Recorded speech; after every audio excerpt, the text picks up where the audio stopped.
약 반발 더 깊게 들어가는 뉴스 프레스룸입니다. 먹는 코로나19 치료제가 잠시 후 인천공항에 도착합니다. 당장 내일부터 환자들한테 처방될 예정이라고 하는데요. 코로나라는 긴 터널의 끝을 바라보면서 프레스룸 지금 시작합니다.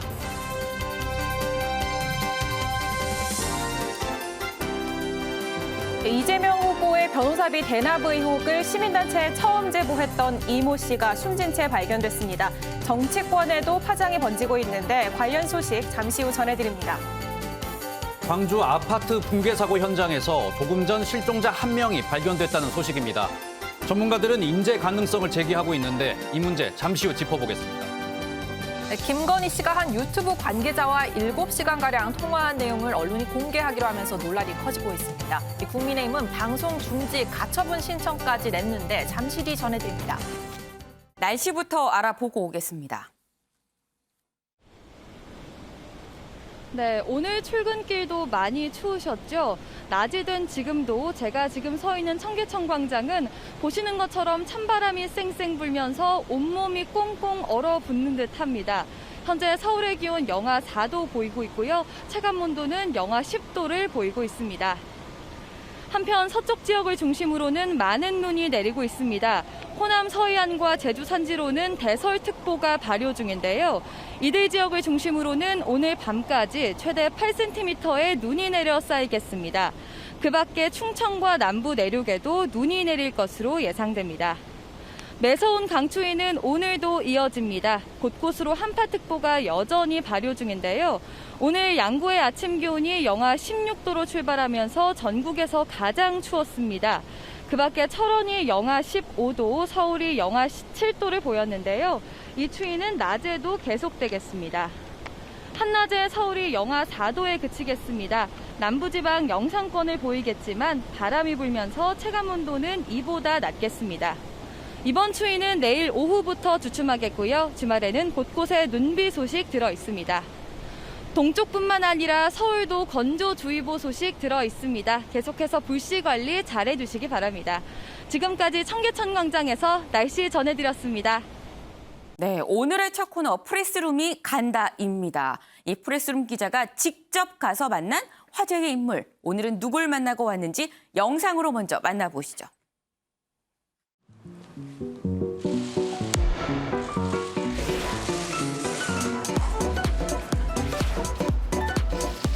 모든 것을 성실하게 늘 소통하는 정무수석으로서 늘 경청하는 노력을 아끼지 않도록 하겠습니다.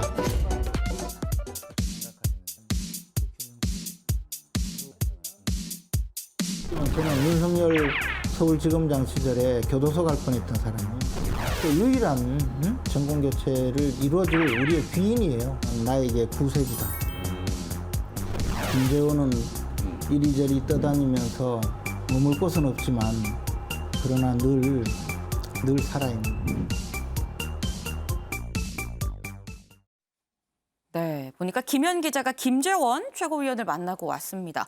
근데 사실 김재원 최고위원 얼마 전에 불과 며칠 전에 우리 여기 스튜디오에 나왔었어요. 네. 근데 그날이 또 마침 이 국민의힘 이 이준석 대표 탄핵 의총이 있었던 그날이었었는데 굉장히 중요했던 날 모셔서 좀 얘기를 좀 잘 들어보려고 했는데 너무 표정이 안 좋아서 울다 왔나 싶을 그런 정도였었거든요. 네, 그렇습니다. 저도 그때 김재현 의원 표정이 너무 안 좋았잖아요. 그래서 네. 이번에 만나자마자 물어봤거든요. 네. 김 최고위원은 이제 사실 그때 윤석열 말씀하신 것처럼 윤석열 후보랑 이준석 대표 갈등이 너무 심할 때여서 본인도 네. 스트레스가 상당했고 방송 나오기 싫더라 뭐 이렇게까지 얘기를 하더라고요. 네. 일단 김 의원 이야기 먼저 들어보겠습니다.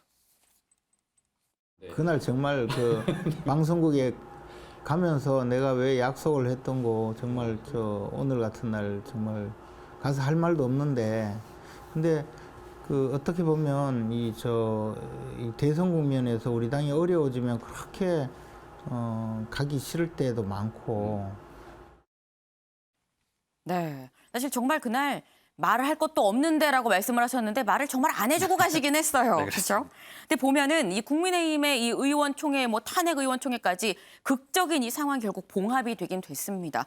그런데 이 이준석 대표랑 과연 탄핵을 외치던 의원들이랑 이게 잘 봉합이 마음 심적으로도 화학적으로도 좀 잘 됐을까 하는 생각이 들긴 들어요. 네, 김재현 최고는 이제 그 당시에 의총에서 굉장히 분위기가 격앙됐었다면서 네. 이제 또 뒷이야기를 좀 가르쳐 줬거든요. 일단 당시에 분위기 정말 안 좋았다고 이야기를 했고요. 하지만 그 와중에 윤석열 후보가 직접 등장을 해서 의원들한테 이제 후보 얼굴 봐서라도 조금 이제 같이 가자 이렇게 설득을 하는 바람에 겨우 이제 설득을 해서 공합이 됐고 지금은 이제 완전히 갈등은 없어졌다 이렇게 이야기를 했습니다. 김재현 최고위원 이야기 들어보겠습니다.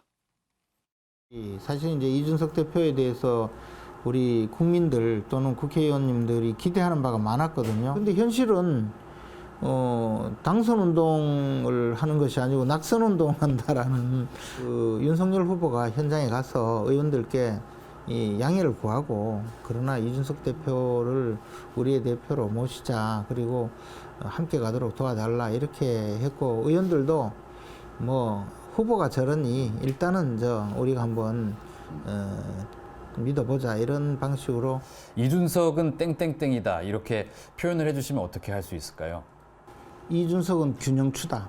균형추. 예, 이준석이 가는 쪽으로 그러니까 이준석이 이쪽으로 가면 그 선거에 엄청난 도움이 되고 이쪽으로 가면 선거에 엄청나게 힘들어지는 그 균형추. 사실 그동안 이 김재원 최고위원이 이준석 대표에 대해서 계속 각을 좀 세워왔었는데 이번에 보니까 균형추라고 얘기를 하는 게 호평이잖아요. 좀 의외입니다. 네, 그렇습니다. 지금 국민의힘 상황에서는 안철수 후보랑 단일화 이야기도 지금 나오지 않습니까? 네. 이거에 대해서도 이준석 대표가 최근에 단일화 없을 거다 이렇게 이야기를 했었잖아요. 그랬죠. 이거에 대해서 이제 여러 이야기가 나왔었는데 김 최고위원은 오랜만에 이준석 대표가 옳은 소리 했다. 이렇게 처음으로 약간 이준석 대표를 굉장히 호평을 하면서 네. 치켜 세우는 모습 보였었거든요. 그 발언도 함께 들어보시겠습니다. 지금 안철수 후보의 지지층이 일치적으로 2030에서 확장되는 것처럼 보이는 것은 2030에 우리 후보에 대한 불만이 있는 겁니다. 단일화 없이도 우리 후보가 다시 한번 세대 포이론이나 세대 결합론을 위해서 정확하게 전술을 구사하면은 지지층 흡수할 수 있습니다. 다시. 이준석 대표가 그 점에서는 굉장히 지금 잘 지적하고 있다고 봐요. 우리가 이제 계속 생각해 보면 안철수 후보가 뭐 한 일이 없어요. 가만히 있었어요. 그죠? 처음에 대통령 선거 나온다고 했을 때 아니 왜 또 나와 하는 마음이 있었거든요. 그래서 비호감도 1위였어요. 비교하자면 이제 감나무 밑에서 감 떨어지기 기다리고 입 벌리고 있었는데 진짜 감이 떨어진 거죠. 네. 근데 보면은 이준석 대표는 어쨌거나 복귀를 하긴 했어요. 그런데 김종인 전 위원장은 이제 뭐 남이 된 그런 상황입니다. 이 김종인 위원장 어떡하죠? 네, 뭐 김재원 의원 만나서 김종인 위원장 이야기 안 할 수가 없었습니다. 네. 사실 김 최고위원이 김종인 전 위원장 국민의힘에 데리고 온 본인 표현으로 모셔왔다고 표현을 했는데 네. 이 굉장히 1등 공신이었거든요. 그때 유명한 이야기가 와인 한 병 사고 가서 맞아요. 사서 가서 한잔 하면서 모셔왔다. 삼고철회하는 그 모습도 굉장히 저희가 기억에 남는데 지금 퇴장한 거에 대해서는 굉장히 아쉬움을 표하더라고요. 그러면서도 김종인 전 위원장이 그래도 끝까지 어느 역할은 해주실 거다. 이렇게 기대감도 좀 나타내는 모습 보였거든요. 김 최고위원 이야기 한번 들어보겠습니다. 여러 번 갔습니다. 3만 원짜리 와인 들고 가서 10만 원짜리 와인 얻어먹고 왔죠. 아니 그냥 그때 최종 결심은 그 순간에 한 건데 우리 김재원 의원께서 날 만나기 전에 우리 집사람하고 여러 가지로 얘기를 많이 했던 것 같아요. 김종인 위원장께서 생각하는 또 선거운동의 방향도 있었고 또 스스로 역할에 대한 자신의 어떤 생각도 있었는데 그게 그렇게 달성되지 못해서 중도하차하셨는데 다시 돌아와서 어떤 직을 맡아서 도우시기는 어려울 거고 그렇지만 김종인 위원장의 기본 생각은 정권 교체가 반드시 필요하고 그 정권 교체를 위해서 자신이 크게 노력을 해서 정권 교체의 큰 역할을 하겠다는 것이었는데 그런 마음이 계속 가리라고 생각해요. 그래서 어떤 형태로든 도와주시지 않을까. 연락을 좀 하시고. 이 거강꾼들은 원래 함부로 이야기를 하면 장사가 망해요. 저희는 그거 들으러 입장이라서 혹시 어떤 좀 안타까워하시거나 그런 것도 좀 있으셨는지. 하여튼 뭐 네, 제가 앞서 보신 것처럼 김정인 위원장 떠난 뒤에 네. 혹시 이야기 좀 나눠봤나, 연락해봤나, 전화해봤나, 궁금해요. 맞아요. 저도 굉장히 궁금해서 물어봤는데 저렇게 끝까지 이야기는 안 해주더라고요. 하지만 이제 김재원 위원장, 김재원 위원 저랑 이제 약속을 한 게 조만간에 저희 프레스룸 다시 한번 꼭 나와주기로 약속을 했거든요. 네. 그때 앵커가 한번 다시 여쭤보시면은 이야기를 해주실 것 같습니다. 지금 이 얘기는 못 들었지만 이 섭외를 하고 왔습니다. 그렇습니다. 잘했습니다. 근데 어쨌거나 뭐 그 후에 연락했냐라고 물어보니까 계속 말을 아끼는 거 보니까 확실히 연락을 하긴 했네요. 다음에 나오면 확실히 한번 물어보도록 하겠습니다. 근데 뭐 다시 돌아오면 아무튼 김재원 최고는 이준석 대표에 대해서 좀 쓴소리 담당이기도 하지만 사실 대여 저격수 역할을 좀 쏠쏠하게 하고 있는 그런 사람인 건데 이재명 후보에 대해서는 아무 말 없었어요. 네, 김재원 의원 뭐 직접 방송을 진행한 적도 있었고 뭐 언변이 좋아서 인물에 대한 평가를 굉장히 재밌게 하는 걸로 유명하잖아요. 맞아요. 민주당 이재명 후보에 대해서는 굉장히 수위 높게 이야기를 해서 뭐 현장에 갔던 저도 굉장히 놀랐었는데요. 김재원이 이야기하는 이재명 평가 함께 들어보시겠습니다. 이재명 후보는 원래 인간적으로 뭐 우리 표현을 뭐 적나라하게 하면 인간 댐댐이가 이 호감을 주는 분은 못 되죠. 막 뭔가 좀 이상하잖아요. 그런데 우리가 예컨대 검사를 사칭해서 교도소 갔다 온 분이 전과 사범인데 그분이 대통령 되면 안 된다. 이 말은 속임수에 능하니까 저 사람이 이야기하는 거는 다 거짓말일 수가 있다. 국민들을 자꾸 속인다. 공약도 거짓말이고 앞에서 나와서 이야기하는 것도 거짓말이다. 그러니까 대통령 되면 안 된다. 그건 논리적으로 이야기 될 수가 있죠. 네, 이재명 후보는 속임수에 능하다라고 이렇게 공개적으로 비판을 하는 모습이었는데 뭐 이재명 후보야 사실 상대 당 후보니까 뭐 이렇게 말할 수 있을 법해 보이긴 하는데 사실 김재원 최고가 윤석열 후보랑도 관계가 사실 썩 좋진 않았었단 말이에요. 이 윤석열 후보가 검찰총장 할 때 김재원 최고위원 사실 뭐 아까 뭐 본인 입으로 나 뭐 구치소 갈 뻔했다, 교도소 갈 뻔했다라고도 얘기를 했었잖아요. 네, 그렇습니다. 이 사실 자신을 직접 수사했던 검사랑 지금 함께 팀을 네. 이루어서 지금 함께 있는 거잖아요. 네. 윤석열 후보가 그래서 국민의힘 처음 들어왔을 때는 김재원 최고 악마와 손을 지금 잡는 거다. 뭐 악마와 손을 잡는 것과 마찬가지다. 뭐 윤석열 후보를 악마로 표현하기도 네. 했었거든요. 저도 그게 궁금해서 지금 사이 솔직히 어떻게 지내시냐 물어봤는데요. 어떻게 답변했는지 들어보시겠습니다. 저는 윤석열 서울지검장 시절에 교도소 갈 뻔했던 사람이에요. 그렇지만 뭐 윤석열 총장을 뭐 인간적으로 감화를 받아서 돕는 것도 아니고 개인적으로 좋아해서 돕는 것도 아니고 지금 정권 교체의 큰 이 대의를 위해서 우리에게 와준 우리 정권 교체의 그 유일한 정권 교체를 이루어줄 우리의 귀인이에요. 그래서 돕는 거예요. 악마와 손을 한번 잡아보신 심정이 좀 어떠십니까? 잡아보셨는데. 그 사람이 악마는 아니고 악마라고 하더라도 잡아야 되는데 우리의 구세주였다. 지금 윤석열이 없었으면 우리가 과연 이 대통령 선거에서 이렇게 신나게 한번 대적해 봤을까요? 저는 일패도지했으리라고 생각해요. 네, 보니까 이 윤석열 후보에 대한 평가가 악마에서 구세주로 거의 뭐 지하 5층에서 이 롯데타워 꼭대기로 지금 올라가는 그런 상황인데 사실 이 김재원 최고를 생각을 하면 친박 의원이라는 이미지가 좀 굉장히 강합니다. 근데 지금 모습을 보면 친박이 아니라 친윤이 된 것 같아요. 네, 그렇습니다. 사실 김재원 최고 하면 떠오르는 건 아무래도 뭐 박근혜 전 대통령입니다. 그 네. 당시에 뭐 정무수석도 했었고 굉장히 저도 이때 뭐 기자가 아니었는데도 저 얼굴이 기억이 나거든요. 네. 그 정도로 이제 대표적인 친박계 핵심 인사 네. 이렇게 항상 분류가 돼 왔었는데 제가 이거에 대해서 물어봤습니다. 물어보니까 지금도 본인은 뭐 단 한 번도 친박계인 걸 부인한 적도 없고 영원한 친박계로 남을 거다 이렇게 이야기를 하면서 박근혜 전 대통령 이렇게 떠오르는 모습도 보였었거든요. 그리고 조금 더 눈길을 끌었던 게 지금 정치인 중에 한 분이 연일 박근혜 전 대통령 이야기하면서 모셔오겠다 뭐 이렇게 이야기하시는 분이 있잖아요. 이분에 대해서는 굉장히 날선 목소리를 내시더라고요. 그래서 굉장히 돌발적인 상황이었었는데요. 누구 이야기였는지 함께 들어보시겠습니다. 박근혜 전 대통령 이제 최근에 사면이 됐는데 아직도 본인을 친박으로 보시는지 어떻게 생각하시는지 마지막 한번 좀 여쭤볼게요. 저는 박근혜계가 아니고 저는 그냥 아직도 남아있는 친박이에요. 친박이라는 걸 뭐 제가 한 번도 부인해 본 적도 없고 그런데 이제 지금은 정치권에서 친박이라는 의미가 없어졌죠. 저희가 조원진 의원이랑도 한번 통화를 후보시죠. 제발 좀 가만히 계셨으면 좋겠어요. 알겠습니다. 그 조원진 대통령 후보께서 말씀하시는 것 중에 제가 알기로 박근혜 전 대통령의 뜻과 일치하는 것보다는 일치하지 않는 것이 훨씬 더 많아요. 사면에 뭐 정치적 좀 배경이 있다. 이거 네 분을 뭐 좀 겨냥해서 사면한 거다. 이런 해석도 조금 나왔었는데 이거는 좀 어떻게 보시는지?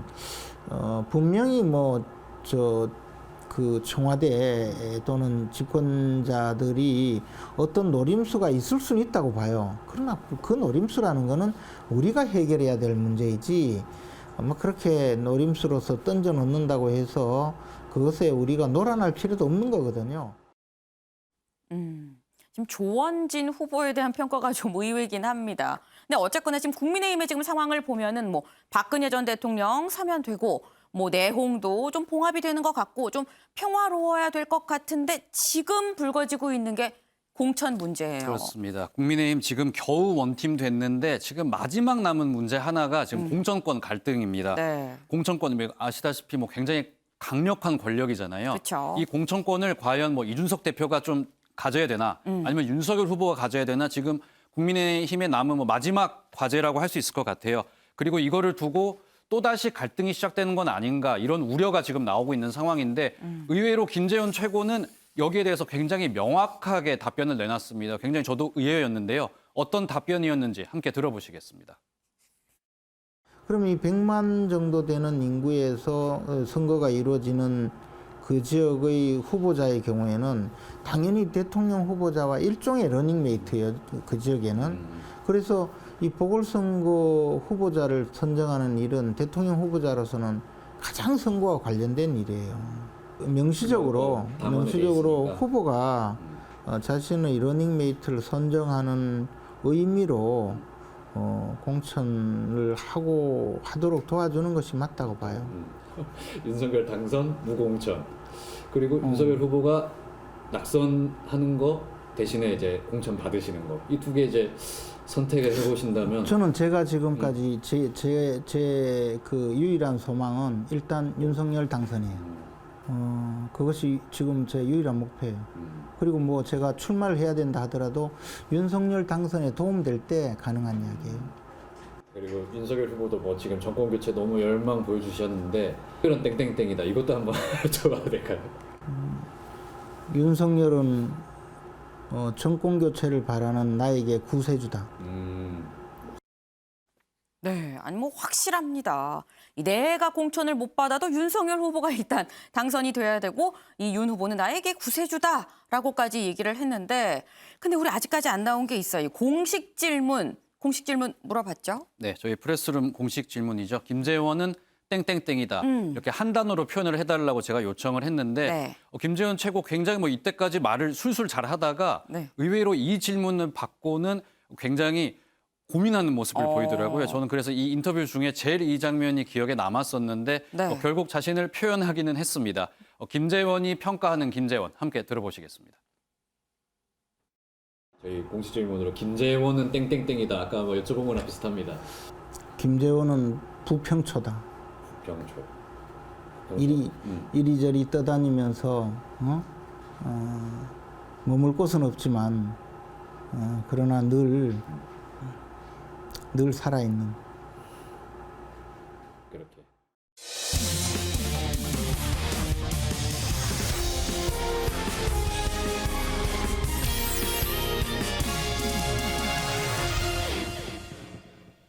네, 뿅 하고 앉았죠. 이 다음 순서로 가보겠습니다. 이번에는 큐시트 회의 순서인데요. 오늘의 첫 번째 아이템, 유호정 기자가 준비했죠? 네, 맞습니다. 제 첫 번째 아이템, 제보자 사망에 다시 주목받는 이재명 후보의 변호사비 대납 의혹입니다. 어제 이재명 후보의 변호사비 대납 의혹을 처음으로 제보했던 이 제보자가 숨진 채 발견됐다는 소식이 전해지면서 네. 이 정치권에도 파장이 번지고 있는데요. 이 소식 좀 정리해 보려고 합니다. 이 사망 소식이 전해진 게 어제였었어요, 그죠? 네, 맞습니다. 이 지방에 살던 이 씨가 사실 이 의혹을 제기하기 위해서 서울에서 모텔에서 이 장기 투숙을 하고 있었는데요. 네. 가족과 지인들이 연락이 끊겼고 지난 8일에 경찰에 실종 신고를 하고 행방을 찾던 중이었습니다. 그런데 그제인 지난 11일 모텔에서 숨진 채 발견된 상황이고요. 이 소식이 어제 처음 언론에 전해졌습니다. 이 문을 열고 방에 들어갔을 때 숨진 상태였다고 하고요. 네. 경찰은 유서가 발견되지 않았고 타살 정황도 없었다고 전했습니다. 사인이 궁금합니다. 네, 맞습니다. 정치권에서 얘기가 많이 나오다 보니까 경찰이 이제 부검을 진행을 했고요. 오늘 오전에 좀 1차 소견에 대한 브리핑이 있었는데요. 현재로서는 타살도 극단적 선택을 했을 가능성도 없는 것으로 추정된다고 발표를 했습니다. 이 특이 외상이 없고 사인은 대동맥 박리 및 파열로 추정된다는 게 이 국과수 1차 소견이다라고 밝혔는데요. 네. 이 대동맥 박리 및 파열이 주로 고령이나 고혈압, 동맥경화 등 이 기저질환에 의해서 발생 가능한 증상이다라고 설명을 했습니다. 그리고 발견 당시에 이 씨 주변에 이 관련 질환 약봉지가 있었다는 소식도 전했습니다.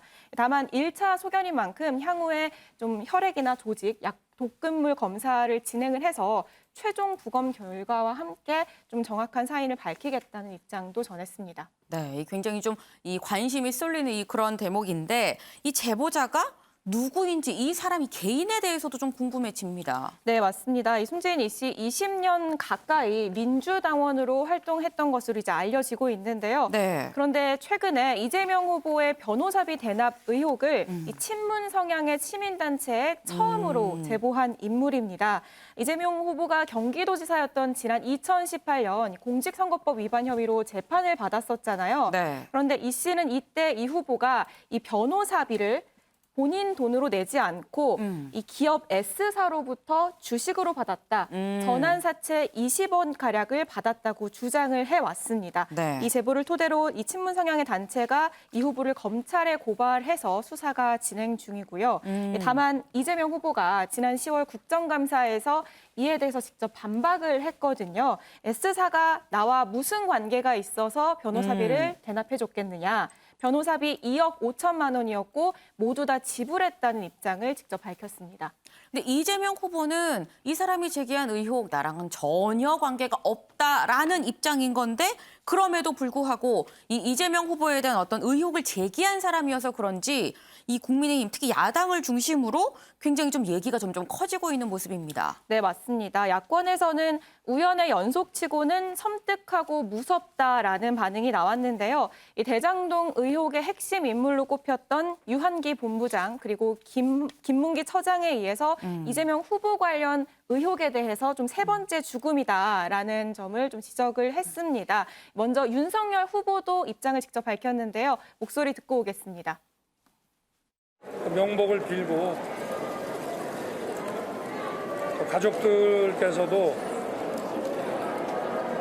검찰에서 철저히 조사를 해서 억울한 죽음이 안 되게 좀 해드려야 되지 않겠나 생각하고 있습니다. 특히 국민의힘이 얘기를 하는 게 이 씨가 굉장히 소셜미디어 활동을 활발하게 했는데요. 네. 이 대장동 의혹 관련자들 사망 소식이 좀 잇따라 나왔을 때 당시에 자신은 절대로 극단적 선택을 하지 않겠다라는 글을 남기기도 했습니다. 이 때문에 국민의힘은 이런 글을 토대로 의혹들을 제기하고 있는 상황이고요. 특히 김기현 원내대표는 간접 살인이다라는 얘기까지 하면서 대검찰청 항의 방문했습니다. 이 의혹을 수사하고 있는 검찰이 부실 수사를 하고 있다라는 항의를 하러 간 건데요. 네. 이 모습도 현장 영상으로 보겠습니다. 국민들은 알고 있다. 알고 있다. 알고 있다. 알고 있다. 민주당 이재명 후보에게 조포의 그림자도 모자라서 이제는 죽음의 그림자마저 짙게 드리워져 있습니다. 도대체 얼마나 더 많은 사람이 죽어나가야 하는 겁니까? 검찰이 진짜 몸통에 대한 수사를 놔두고 꼬리 자르기만 계속하고 공익 제보자에게 압박을 가하면서 생사람까지 잡고 있는 실정입니다. 검찰은 이 죽음에 대하여 간접 살인의 책임을 져야 마땅합니다. 네, 들으신 것처럼 김 원내대표는 검찰에게 간접 살인의 책임이 있다라고까지 주장을 하면서 후보 교체도 요구를 했고요. 네. 국민의당과 정의당의 반응도 비슷했습니다.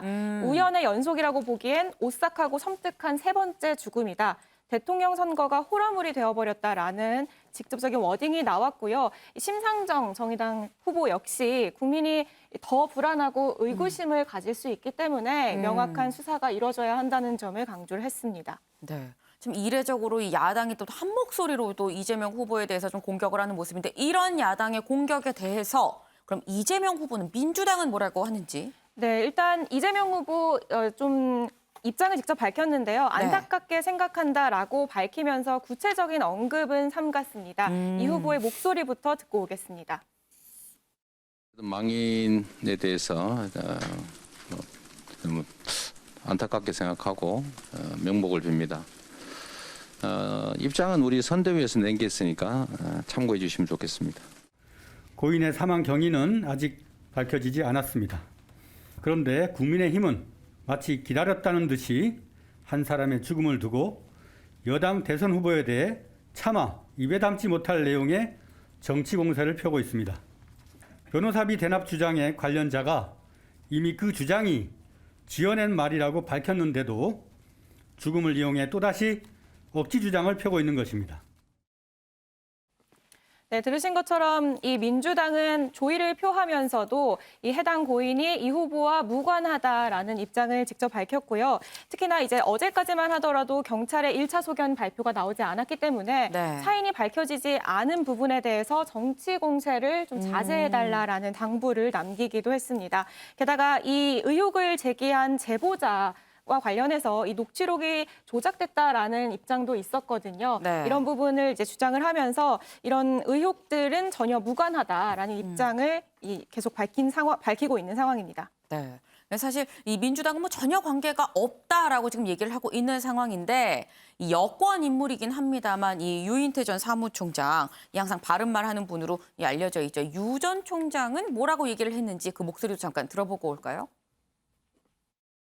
아직 사인도 안 밝혀졌는데 가지고 지금은 뭐 그렇게 왈가왈부할 때는 아닌데 뭐 저거에 대해서도 사인도 안 밝혀졌는데 무슨 간접살인이니 뭐 뭐든지 지나치면은 못함 과유불급이란 말이 있잖아요. 이제 저 야당에서도 지금 저런 식의 공세는 별로 자기들한테도 득이 안 될 텐데요. 조금 지켜보는 게 좋지.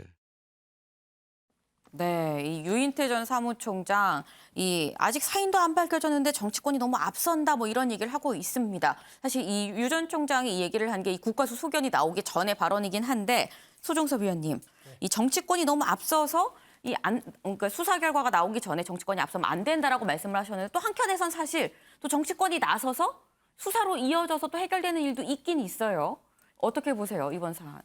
이제 과학의 영역과 어떤 인식, 의혹의 영역인데 과학의 영역에서 본다면 어쨌든 정확하게 이 부분에 대한 부검을 통해서 사인이 나오지 않습니까? 네. 지금 사인 나오는 것이 어쨌든 이 대동맥 박리 및 파열로 인한 그러한 심장 비대로 인한 사망 이걸로 나와서 어떤 타살이나 극단적인 선택을 할 가능성은 없다라고 국가수에서 그런 소견을 내놨단 말이에요. 이건 이제 과학의 영역인 거죠. 네. 그런데 지금 이제 시점 자체가 이제 대선이라는 크게 맞붙는 이런 시점에 있다 보니까 의혹의 시선, 인식의 시선에서는 다르게 이것을 정치적으로 해석하려고 하는 거죠. 그러다 보니까 야당에서는 이 막후에 뭔가 보이지 않는 손이 있다라는 이른바 음모론 이런 부분을 계속해서 이제 주장을 하는 것이고 그에 맞서서 여당에서는 아니 이걸 냉정하게 과학의 영역으로 봐야지 왜 부풀리느냐라고 얘기하고 있는데 결국 서로가 처한 상황 자체 속에서 이것이 이제 해석이 되기 때문에 서로 부딪히고 있는 건데 일단은 고인의 죽음이기 때문에 조금 냉정하게 볼 필요가 있지 않나 싶고요. 이게 드러난 어떤 근거를 바탕으로 해서 그에 대한 좀 얘기를 하는 것이 맞다. 이 과도한 어떤 여기에 의미부여나 추측, 의혹을 거기에 붙이거나 이런 부분은 바람직스럽지는 않다라는 생각이 듭니다. 네. 이 뭐 과도하게 뭐 의혹을 제기하기보다는 좀 근거를 이 토대로 얘기를 하는 게 좋겠다라는 뭐 이런 말씀을 주셨는데 윤경호 위원님 지금 보면은 어쨌거나 변호사비 대납 의혹의 이 핵심 증인이 지금 숨지는 상황이에요. 그러다 보면 결국 또 수사가 또 표류하는 거 아니냐라는 얘기가 나올 수밖에 없는데 지금 이런 상황 이재명 후보한테 득일까요, 독일까요? 아니 뭐 득이 될 수는 없죠. 앞에 또 비슷하게 뭐 극단적 선택으로 알려져 있지만 대장동에 관련된 두 사람이 공교롭게도 세상을 떠났어요. 그리고 또 별개의 사건입니다. 이건 변호사 비대납 사건은 2018년 지방선거가 있었을 때 이재명 후보가 허위사실 유포로 사실 대법원 상고심까지 가지 않았습니까? 그때 만약에 대법원 상고심에서 유죄 판결이 났으면 지금의 이재명 후보는 저 자리에 있지도 못할 상황이니까. 그러니까 이건 전혀 별개의 사건인데 지금 야당에서 공격은 이재명이라는 후보와 관련된 그 주변에 관련된 일이라는 걸로 이제 공격을 하는데요. 저는 유인태 전 사무총장의 과유불급이라는 말이 좀 맞다 싶어요. 처음에 저도 이 사건이 딱 터졌을 때 이거 정말 이재명 후보에게 또다시 큰 짐이 되겠구나. 당연히 짐이 안 되겠습니까? 조금이라도 본인에 대해서 공격을 했든 또는 뭐 반대로 그걸 옹호를 하려고 했든 이런 원인이 불분명한 죽음을 맞았는데 그런데 야당에서 간접살인이라는 얘기를 함으로써 이게 오히려 지나치게 공격을 하니까 이렇게 되면 이재명 후보를 옹호하려고 하는 쪽에서는 더 똘똘 뭉쳐버릴 거 아니에요. 반대하는 쪽에서만 오로지 그 말에 귀를 기울일 거라고요. 네. 양극단으로 서로 가다 보면 중도층에서는 그냥 뭐 여러 벌어지는 일 중에 하나 이렇게 치부가 되고 넘어갈 가능성도 있어요. 그런 점에서 야당에서 오히려 입을 좀 닫고 정말 망자에 대한 추모 정도로 상당히 좀 고난도의 전략을 폈으면 오히려 더 유리했을 수 있겠다 싶은 생각이 드는데요. 물론 지금도 진행되는 사건이긴 합니다만 우리 소 의원이 정확히 지적을 해주신 거 저는 맞다고 봅니다. 과학의 영역과 음모론 이거는 분명히 구분을 해야죠. 네.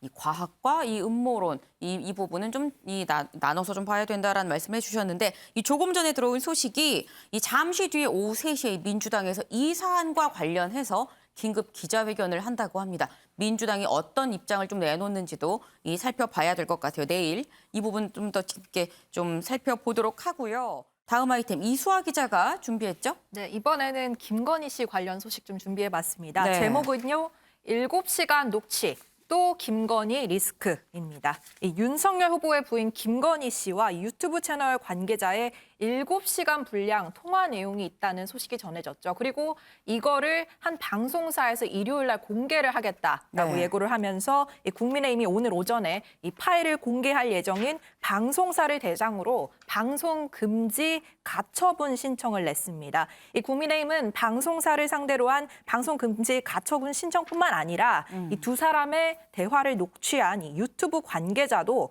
공직선거법 및 통신비밀보호법 위반 혐의로 고발했고요. 그리고 선관위에도 방송선거법 위반 여부에 대해서 유권 해석을 요청하기로 했습니다. 일단 이 법원에 가처분 신청을 한 부분은 내일 14일로 첫 신문 기일이 잡혔다고 해요. 그리고 일요일 방송이니까 아마 오늘 내일 중에 저희가 결과를 들을 수 있을 것 같습니다. 그렇군요. 근데 저는 사실 처음에 이 소식을 접하고 딱 든 생각이 7시간 동안 통화를 했다. 대체 그럼 무슨 사이길래 7시간이나 통화를 했지? 라는 생각이 들었습니다. 네, 국민의힘 측에서 밝힌 사실관계를 좀 보면요. 이 녹취를 딴 사람은 유튜브 채널 이른바 서울의 소리의 촬영 담당 A씨라고 합니다. 이 담당자가 지난해 6개월 동안 20여 차례에 걸쳐서 김건희 씨와 7시간가량의 통화를 한 내용을 남긴 건데요. 네. 이 국민의힘 측 설명에 따르면은 애초 이 촬영 담당자는 김 씨에게 악의적 의혹 제기자에 대한 대응을 도와주겠다라고 말하면서 접근을 해서 통화를 10번에서 15번 정도 그리고 또 20차례라는 얘기도 있는데요. 정확한 횟수는 사실 파악이 안 되고 있는 것 같습니다. 그래서 하고 있다고 했고요. 이 김 씨는 이게 인터뷰가 아닌 일종의 사적 대화라고 생각을 했고 그래서 이 관계자와 계속 통화를 해왔다는 겁니다. 이 국민의힘은 악의적으로 기획된 특정 세력의 정치 공작이라고 주장하고 있습니다. 네.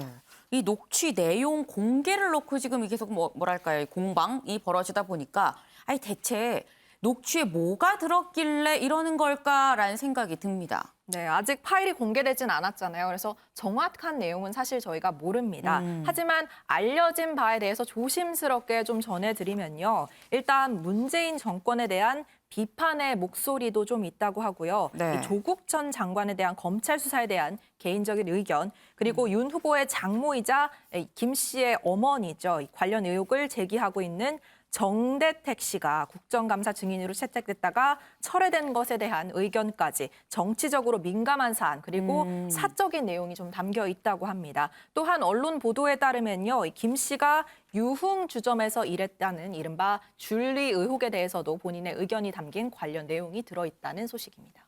네.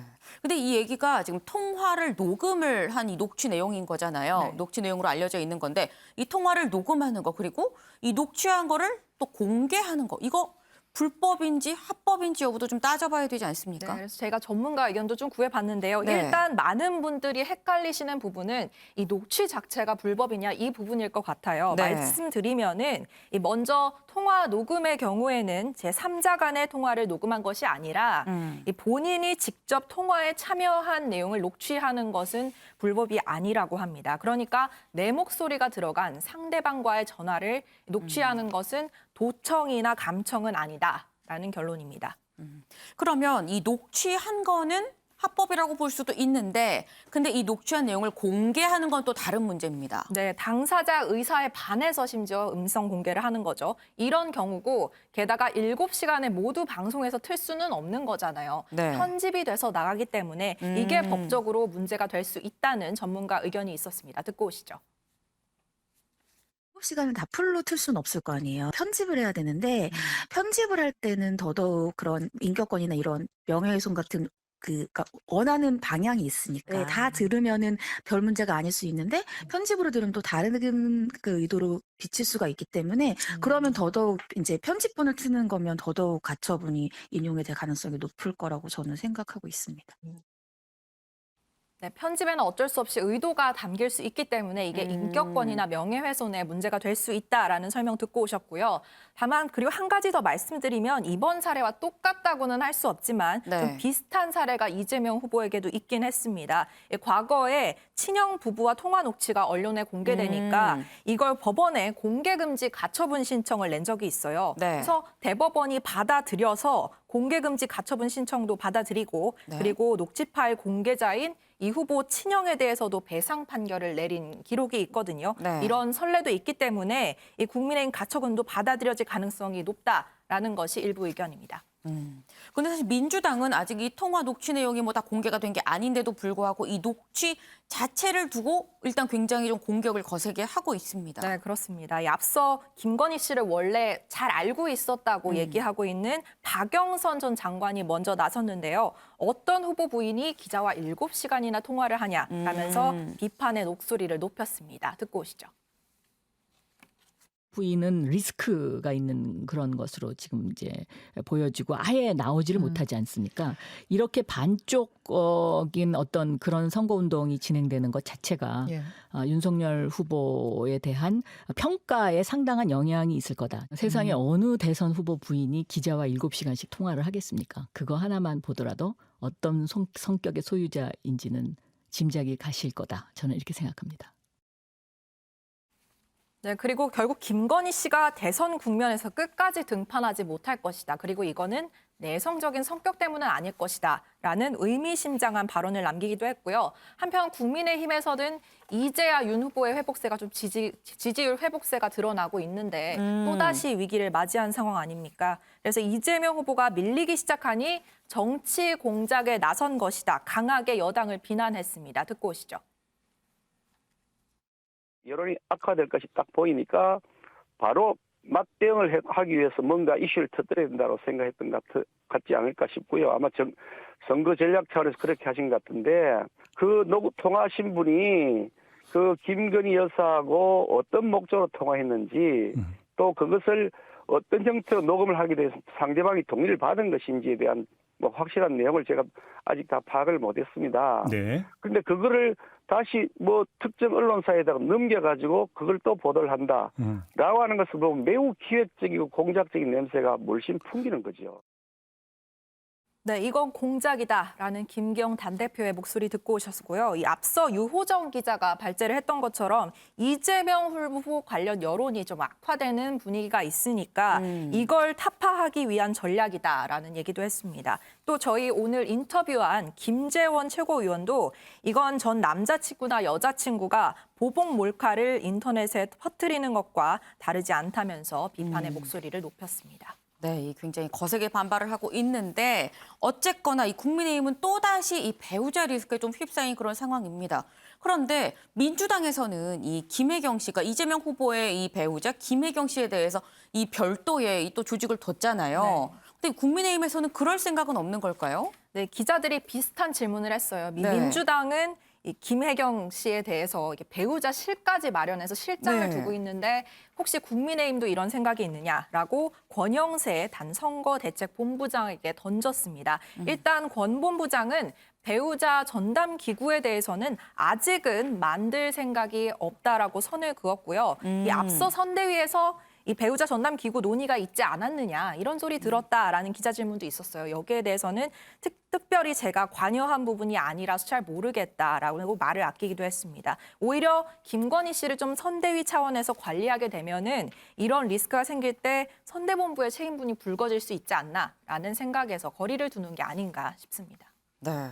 사실 이 윤석열 후보가 이 정치에 입문하는 이 초반부터 뭐 여권을 중심으로 더 크게 터져 나오긴 했습니다만 이 하는 얘기가 배우자 리스크가 있다라고 얘기를 굉장히 많이 했었습니다. 그런데 이 지금 보면 배우자 리스크가 이 대선이 2달도 안 남았는데 소정섭 위원님, 배우자 리스크가 계속 하나하나 계속 불거지고 있는 그런 상황이에요. 이게 결국 이 내년 그러니까 올해죠. 올해 3월 9일 대선 날까지 계속 배우자 리스크를 안고 가야 되는 그런 상황으로 봐야 될까요?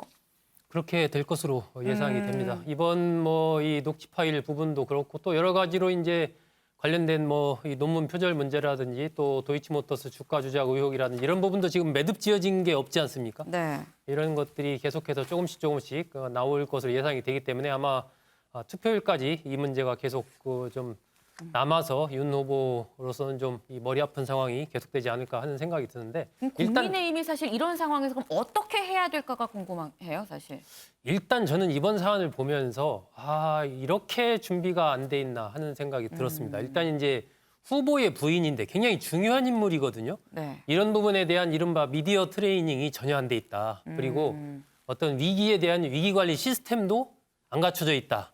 이런 부분이 참 이해하기 힘든 부분이고 이 김건희 씨가 뭐 기자들이랑 저렇게 막 작년 7월부터 12월이면 사실 뭐 오래전 일이 아니지 않습니까? 그런데 저렇게 수십 차례 통화를 하고 하는 부분에 대해서 아무런 어떤 경고라고 할까? 내부적으로 그런 부분에 대한 위험성이랄까? 이런 부분들이 전혀 체킹이 되지 않았다라는 부분 참 이해할 수 없는 그런 부분인데 저는 지금이라도 국민의힘이 선대본 차원에서 어쨌든 배우자 부분에 대한 시스템을 갖춰야 된다고 생각을 합니다. 그리고 필요한 부분은 대응을 하고 또 김건희 씨도 투표일까지 한 번도 대중 앞에 지금처럼 안 나오고 이러기는 저는 바람직스럽지 못하다. 뭐 여러 가지 이런저런 제기된 의혹들도 있지만 지난번에 사과도 하고 했으니까 저는 적절한 시기에 활동을 나름 하면서 어차피 그것도 극복해 가야 될 과제 중에 하나이기 때문에 그렇게 정면으로 부딪혀 가야지 그냥 김건희 씨는 뒤에 숨겨놓고 윤석열 후보만으로 대선을 가겠다라고 하는 그러한 전략을 가져간다면 그것이 과연 바람직한가? 또 어쨌든 국민들의 선택이라는 측면에서 봤을 때 그것이 그렇게 또 좋은 어떤 전략적인 선택 같지는 않습니다. 네. 그러니까 이 국민의힘도 민주당처럼 이 배우자에 대한 위기관리 시스템을 좀 갖춰야 될 필요가 있다라는 조언을 지금 주셨습니다.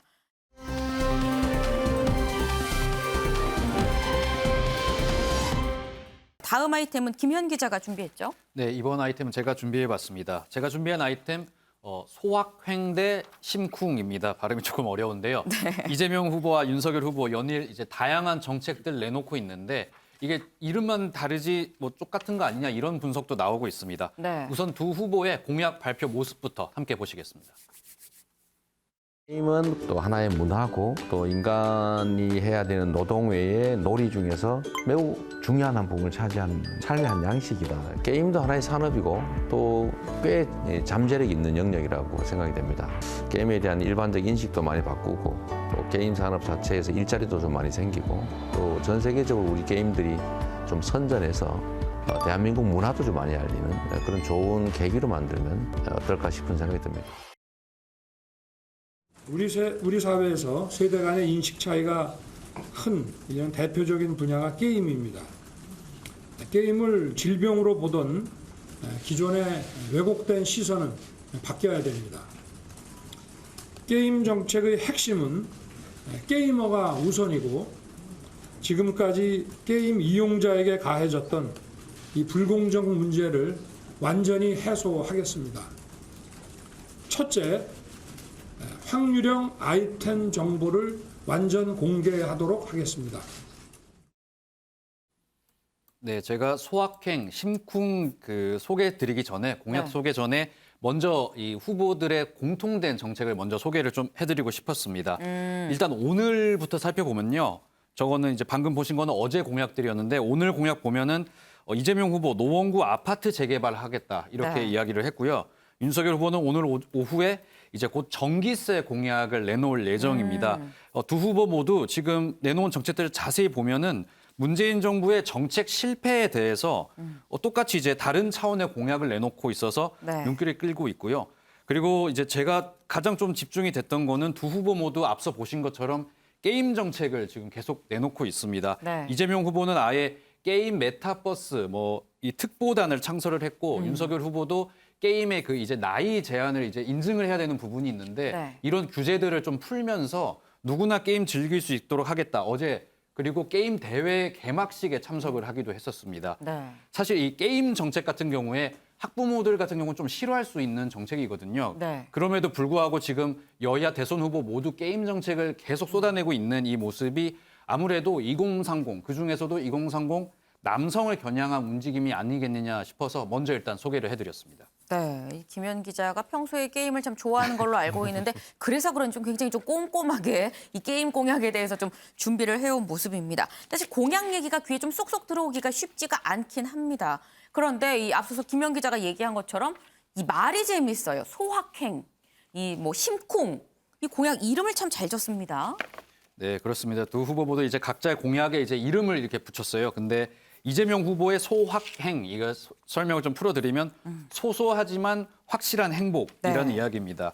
그러면서 내놓은 이제 정책들이 탈모 건강보험, 그다음에 타투, 이제 문신 합법화, 이런 좀 작지만 화제가 될 수 있는 공약들 내놓고 있고 윤석열 후보 역시 심쿵, 이게 심장이 쿵한다 이런 줄임말이라고 해요. 이 컨셉인데 자세히 또 살펴보면 부동산 등기부 등본 열람 발급 무료, 택시기사 칸막이 설치 같은 어떤 좀 생활 밀착형 공약들을 서로 다른 이름으로 좀 내놓고 있어서 눈길을 끌고 있는 상황입니다. 네, 참 이름을 잘 졌습니다. 윤경호 위원님.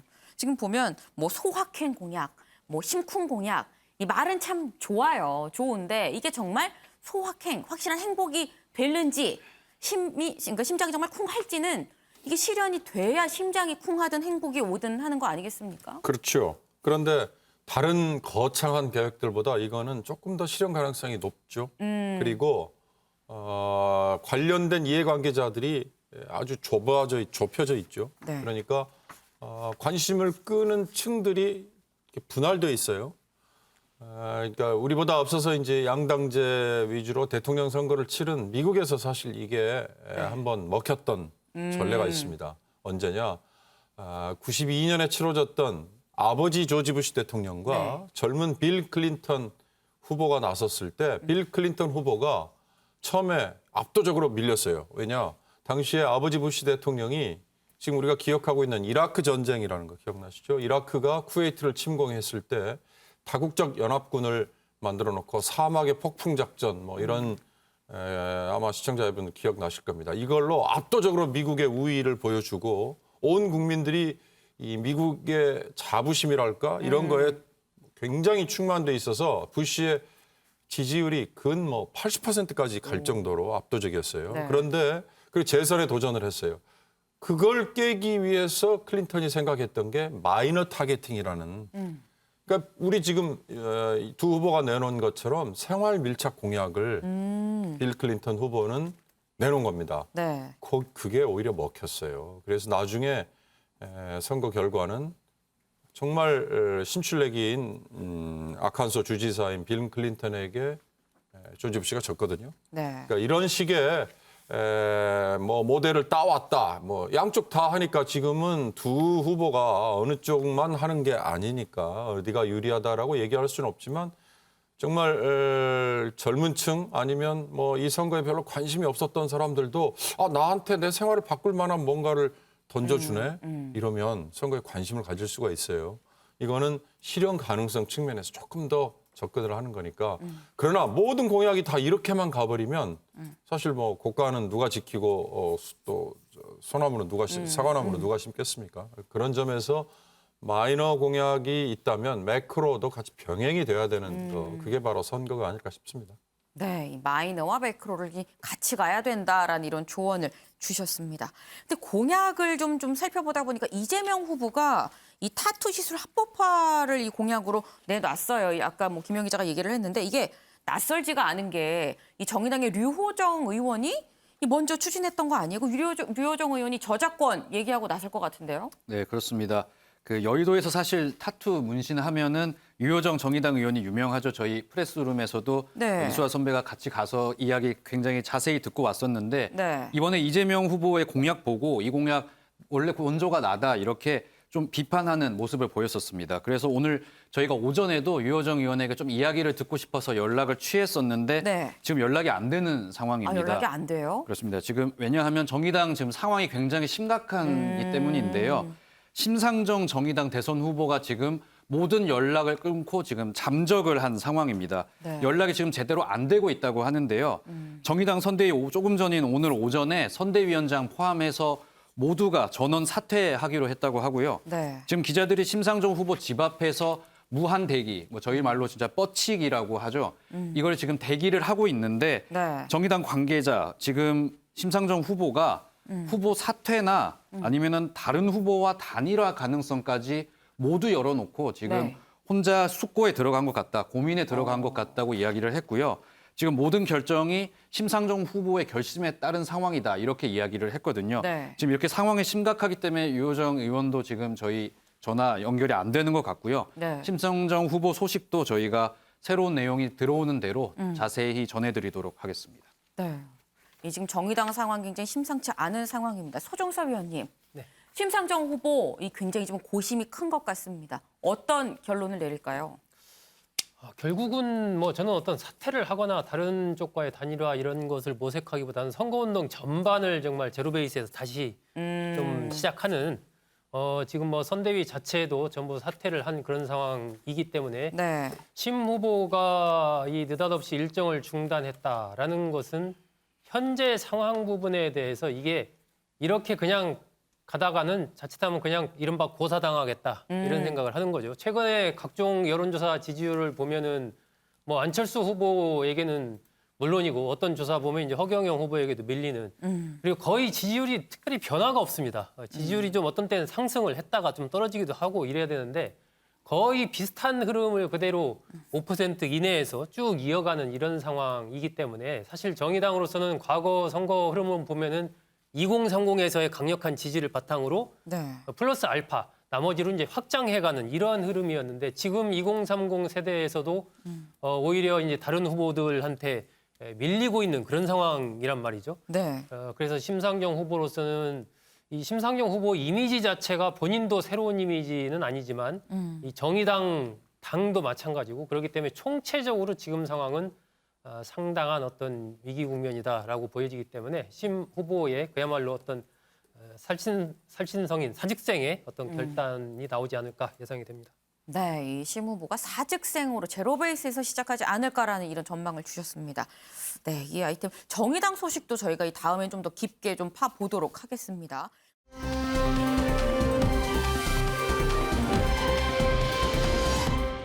다음 아이템으로 좀 가죠. 제가 항상 제가 궁금한 게 항상 주로 정가 이슈만 갖고 오는 것 같아요. 이 정치권 말고 다른 이슈는 없을까요? 네, 제가 한 가지 소식 좀 더 전해드려야 할 것 같은데요. 네. 지금 약 2시간 전에 광주 아파트 붕괴 사고 현장에서 지금 실종자가 1명 발견이 됐다는 소식입니다. 네. 지금 수색 사흘 만이고요. 사고가 발생한 지는 44시간 만입니다. 처음으로 이제 실종자 6명 중에 1명이 발견이 된 상황인데 네. 지금 안타깝게도 생사 여부는 확인이 되지 않고 있는 상황입니다.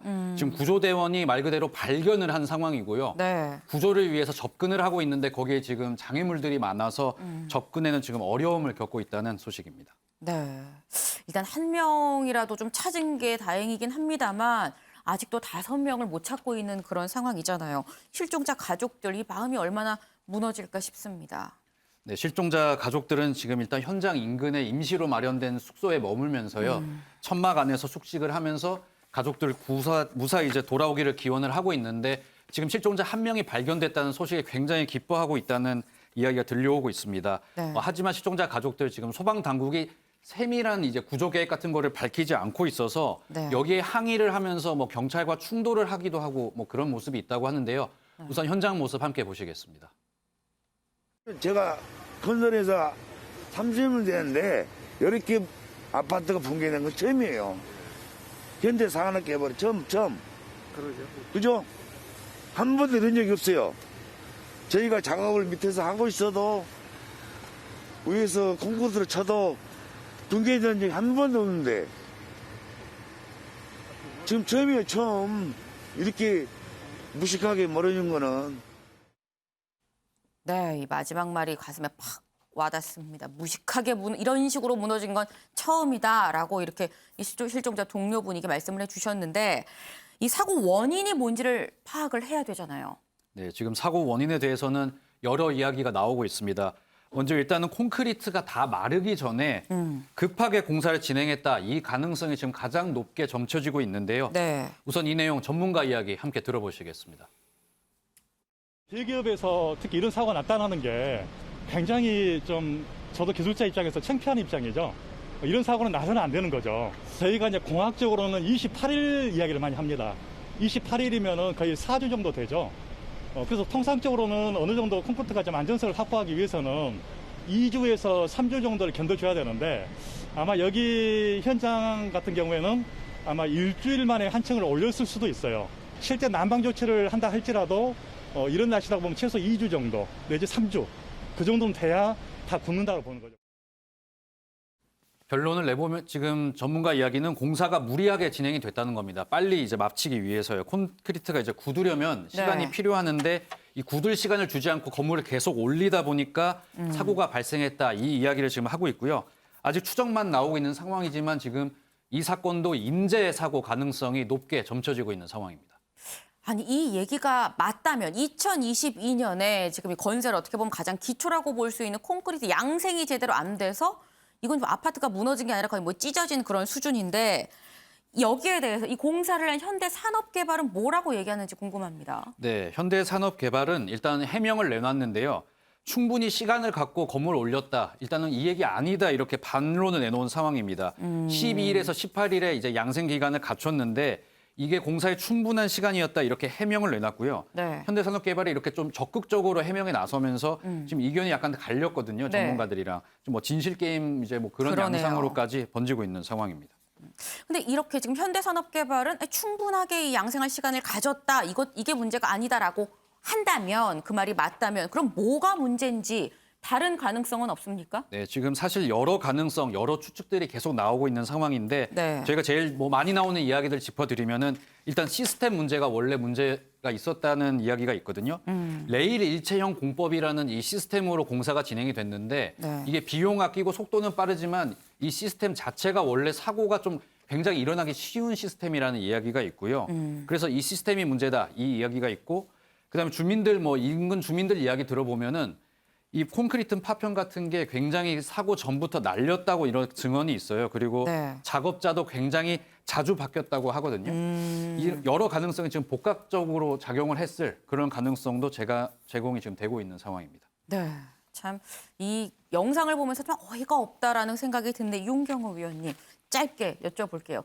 2022년도에 우리가 지상 107층 건물을 짓는 우리나라에서 이런 일이 발생했다는 게 참 너무하다라는 생각이 듭니다. 그렇습니다. 현대산업개발이 특히 도급 순위로 지금 건설회사 중에 9번째더라고요. 네.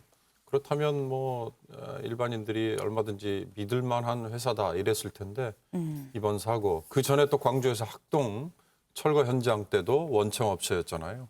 두 사고로 아마 신뢰를 왕창 잃었을 것 같아요. 말씀하신 것들처럼 공기를 짧게 끌고 가기 위해서였는지 아니면 비용을 줄이기 위해서였는지 정말 그런 이유라면 대형 건설사로서는 정말 부끄러운 일이죠. 이런 것들 때문에 법으로 강제했던 게 중대재해처벌법이잖아요. 네. 이게 27일부터 시행인데 이번엔 사실 적용이 안 돼요. 그러나 꼭 법적인 강제를 떠나서 이 대중들의 시민들의 신뢰를 잃어버리면 저걸 회복하기는 참 어렵다는 점에서 굉장히 심각한 문제. 재발 방지 대책을 강구하는 게 그게 급선무겠죠. 네, 지금 6명이 실종되고 그중에서 아직도 5명은 찾지 못하고 있는 그런 상황입니다. 그런 측면에서 오늘의 탑 기사는 이 광주 붕괴 사고 남아있는 5명을 찾기를 바라보면서 광주 붕괴 사고로 오늘 탑 기사를 정해보도록 하겠습니다.